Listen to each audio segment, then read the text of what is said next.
Hey guys, it's Christian from 7Game Network. Welcome to our Principles of Play mini-series.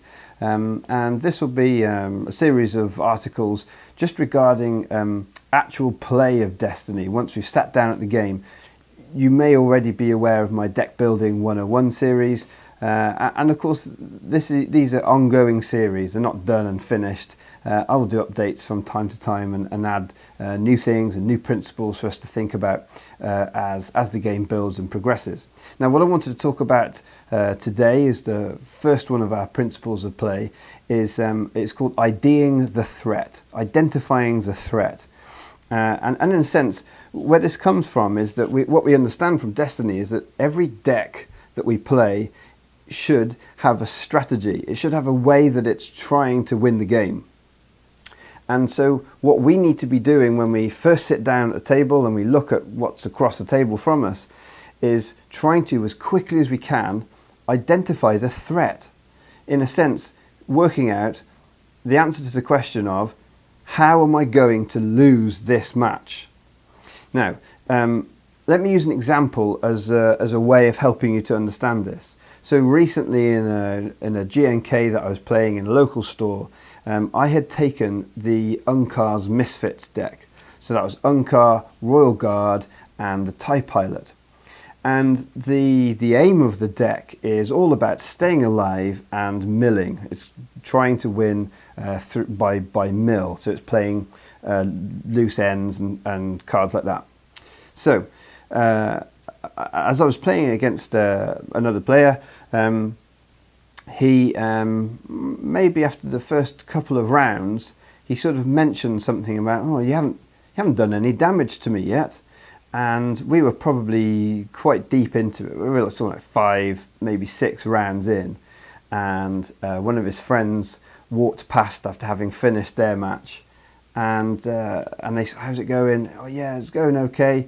And then he said to his friend, still a bit mystified, we're 6 rounds in. He hasn't done any damage to me yet. Now, of course, what I would be saying there is, if a deck has gone 2 rounds and it hasn't done any damage, it's either 1, having a really bad game, or 2, it's probably trying to mill you. And so what my unfortunate opponent hadn't done in that instance was identify the threat to him. Like, how was he going to lose that game? And it wasn't through getting dealt damage. So there's a number of ways or a number of things you can do to try and help you to do that as quickly as possible. And one of the things I will just say is IDing the threat becomes something that if it's a skill that you've developed and built over time, then it will stand you in really good stead early in the meta. See, when a new set is released and there's a whole bunch of cards out there and everyone's trying to work out what's going on, it becomes really important to be able to identify the threat quickly. Because if you've been playing a set of cards for 2 months and the meta is really settling down, very often when you sit down and look at a deck list, a pair of characters in front of you or a group of characters in front of you, you probably know, if you've been playing for a little while, what you're going to be up against. If you see a Vader, a Raider, you know they're going to try and kill me through damage as quickly as possible with cheating lots of things out. You know that that's what's going to happen with events and things like that. So you can kind of sense, well, how you could play against that deck to help you. And that's the crux of it.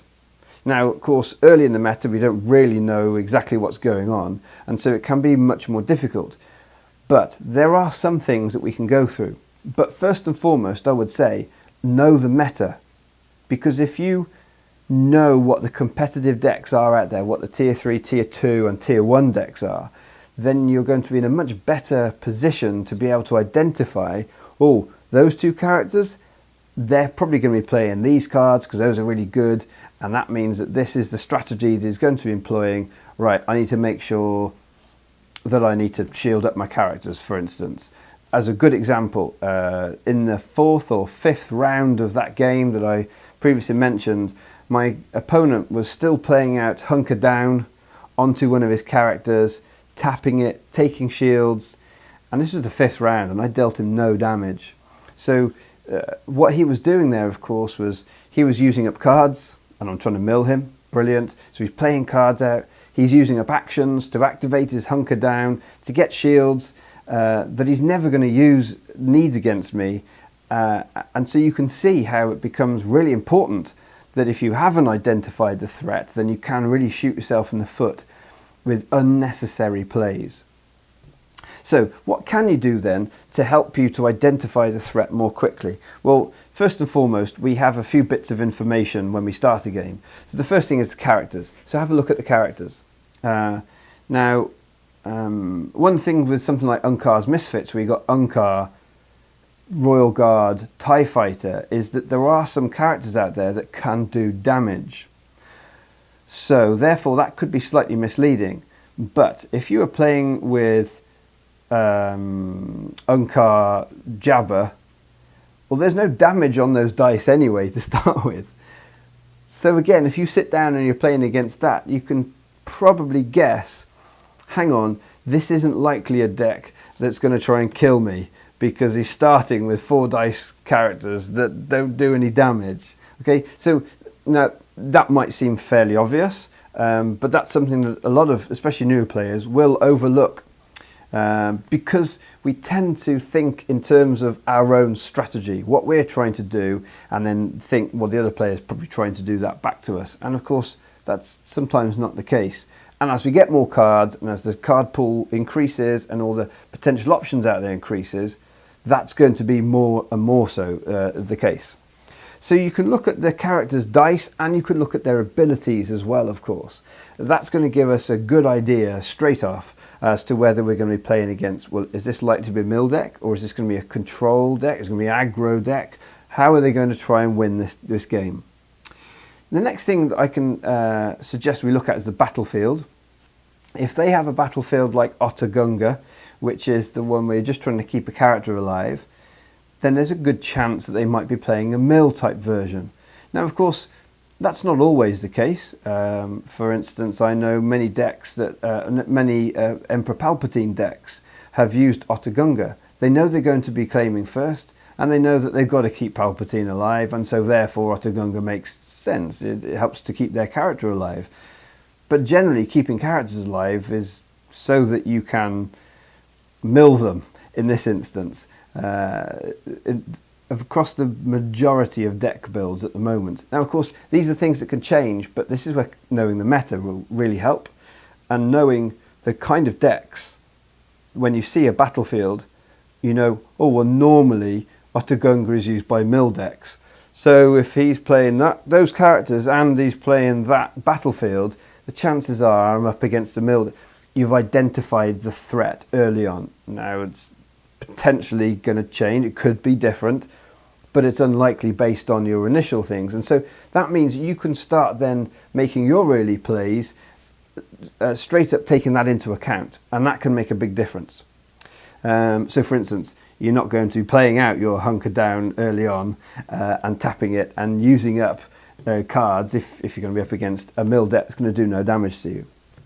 Now, the other ways in which you can also identify the threat of your opponent's deck is by watching their early plays and thinking around those. So, for instance, do they mitigate like 2 of your dice early on? You know, 2 removal cards. Well, if they've played 2 removal cards, they're not wanting to take much damage, and they're happy to use their resources on that.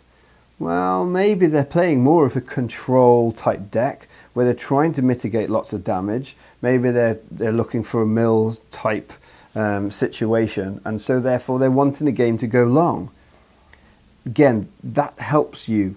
That gives an indication of the likely threat that you're going to be up against, which is that it's going to be hard for you to dish out your damage, and you may need to be aware that this could be a long game that goes to the mill.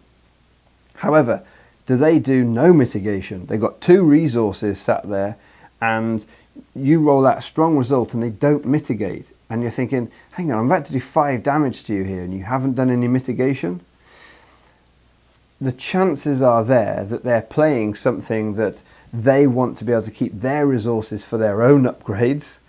And so therefore they're likely to be trying to get out big powerful upgrades, and so again that's going to affect your play. Now it may well be that they just have no mitigation in hand, absolutely, but we're always in a sense having an educated guess once we start playing, and that there is information that isn't open, that there's closed information in the game. And of course that's what happens once we start having a hand of cards. So you're trying to identify what are they doing with their early plays, and if you can get a heads up from the first card that's played or not played, that can be really helpful information. And then I would also say assess the first upgrade. The first upgrade can be very important in helping you to get a feel for a deck and what they're likely to do. So, for instance, if on the first action they get, they spend both of their resources on a weapon upgrade, well, the chances are you're probably playing against an aggro style deck that just wants to get as much damage out as it can. That's the likelihood. So you can then start to play with bearing that in mind. Oh, it seems the threat is I'm going to lose by getting dealt damage. However, if the first upgrade that they play is blackmail, or something else, or armor plating, well then you're starting to think, hang on a second, they're already sticking armor plating out. They want to keep this character alive. He's going to be central to their plans. Why is that character so important? Oh, it's Unkar. They want to make lots and lots of resources. Oh, maybe this is an Imperial Inspection deck. Maybe that's going to be the threat. We played that Salvage Stand. Right, he's going to be trying to control my resources the whole game. I need to use my resources quickly. I can't wait around allowing him to roll out, because he's going to be trying to choke my resources all the time. As soon as I get them, I need to use. You can see here how you are looking at the plays that are being made and using that to further help you identify what's the big threat to my deck. And then the other sort of element of this, I would say, is that you're also almost doing a dynamic assessment of what the risk, of what the threat is. There are a sort of a generic, in the world of risk assessment, you have generic risk assessment. So when there's a typical thing, these are the normal risks you'd associate with that, or the things you've got to think about. And then when you have a particular situation that's ongoing and changing, well then you have a dynamic risk assessment to go with that. And that needs to be the case with a game like Destiny. When you have a Vader Raider hits the table in front of you, straight away, if you know the meta, in a sense you're making a generic threat assessment. You're saying, okay, Vader Raider, that's going to be likely 4 strikes, let's get rid of his resource. There's a whole bunch of things that are probably going to be in a deck, and you're making sort of generic threat assessment, and that's mostly what I've talked about.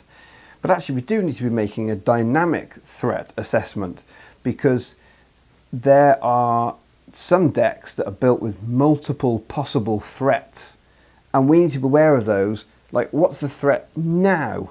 So for instance, if you are playing against a blue deck with Obi-Wan Kenobi in it, then you know that a threat against your deck is that they could play My Ally is the Force, because they could turn their 2 focus Obi-Wan die into 6 damage across his 2 dice and then deal it to you.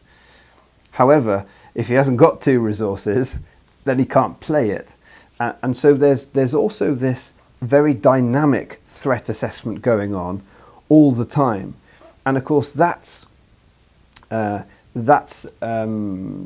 real skill to develop, because that's a lot of information to entertain. There's a lot of information to try and control in your head, and a lot of meta knowledge. He could play this, he could play that. No, he can't play this and he can't play that. This potential play is a threat right now.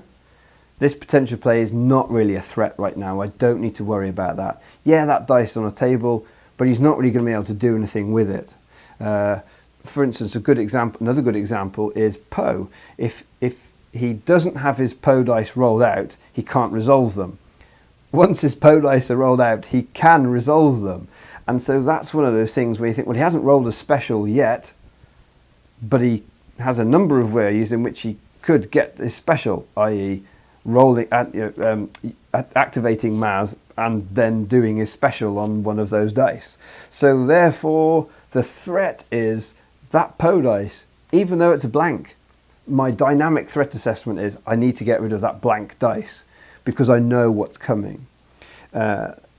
So also trying to understand that you're not just making a generic assessment, because you may be making a generic assessment about what is the threat, and that card just might not be in the deck, okay?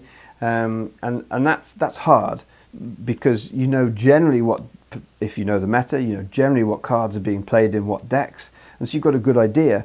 But that's why it's very important that you're also dynamically assessing the threat that you're facing, and always trying to second guess, in a sense, what's he got in his deck, what's he actually able to play right now that's going to threaten this character, that character, the mill, whatever it is. And then you need to go about diffusing it. You need to go about dealing with this threat.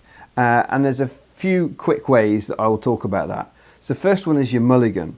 So if you've done your generic threat assessment, you've worked out, well, hang on a second, I'm playing against Poe Maz, these are my likely issues, well, I'm going to need some shields. So therefore, what I'm going to do is I'm going to mulligan for some shields, because it's a bit more difficult for them to deal with shields. So you're mulliganing for your shield cards, or you're mulliganing for your cards that are going to keep your characters alive so they don't do too much damage in that first round, and so on and so forth. The other ways in which you could do it, even before doing a mulligan, of course, is your deck building. You can go to my Deck Building 101 series for helpful tips on that, but you need to be able to identify the threat in the meta and build your decks around that. If your local meta is full of melee damage, well, running things like Personal Shield and Hunker Downs might not be the very best cards to be playing. Identifying particular cards that can help with particular problems. So for instance, if you know that a big threat to your deck is Vibro Knife, because you do rely on shields for damage, for preventing damage, well, hey, maybe chucking in something like a Confiscation or two, and then mulliganing for Confiscation when you're playing against Rey, because you know she's going to have Vibro Knife. That's how you can diffuse the threat.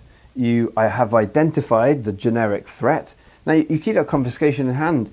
Obviously your dynamic threat assessment is, well, Vibro Knives hasn't been played yet, so I don't need to. As soon as that Vibro Knives comes out, you have got your Confiscate to deal with it, and then you can uncar it away, or however it is you've built your deck. Peer Inspection is another good example of that.